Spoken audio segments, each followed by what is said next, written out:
नमस्कार, आपण पाहत आहात कायदा न्यूज. पाहुयात काही ठळक आणि महत्त्वाच्या घडामोडी. बावची येथील ॲट्रॉसिटी प्रकरणातील मुख्य आरोपी 40 दिवसानंतर अटकेत, धाराशिव जिल्हा कारागृहात रवानगी.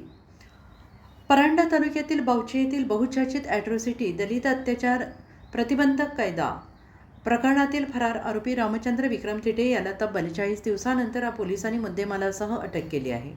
न्यायालयाने त्याची धाराशिव येथील जिल्हा कारागृहात रवानगी केली असून या कारवाईमुळे परंडा पोलिसांचे सर्व स्तरातून कौतुक होते आहे. अटकपूर्व जमीन फेटाळल्यानंतर पोलिसांसमोर शरणागती गुन्ह्याची पार्श्वभूमी.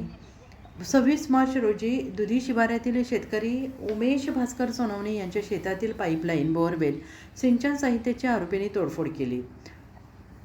यात सुमारे 45,000चे नुकसान झाले. तसेच तुला इथे शेती करू देणार नाही अशी धमकी देत जातीवाचक शिवीगाळ केली. या प्रकरणी परंडा पोलीस ठाण्यात ॲट्रॉसिटीचा गुन्हा दाखल झालेला होता. अनेक दिवस फरार. गुन्हा दाखल झाल्यापासून आरोपी रामचंद्र थिटे पोलिसांना गुंगारा देऊन फरार झाला.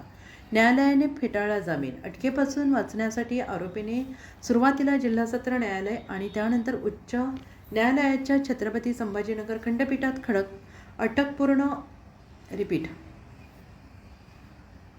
त्यानंतर उच्च न्यायालयाच्या छत्रपती संभाजीनगर खंडपीठात अटकपूर्व जामिनासाठी धाव घेतली.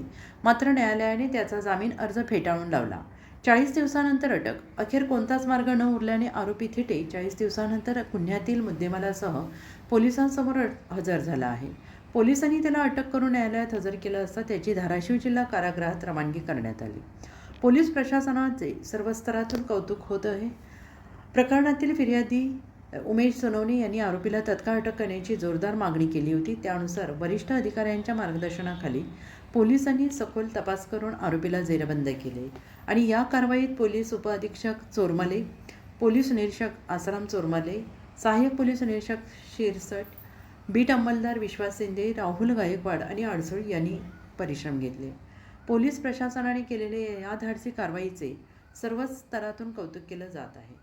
कायदा न्यूजचे प्रतिनिधी रावसाहेब गायकवाड.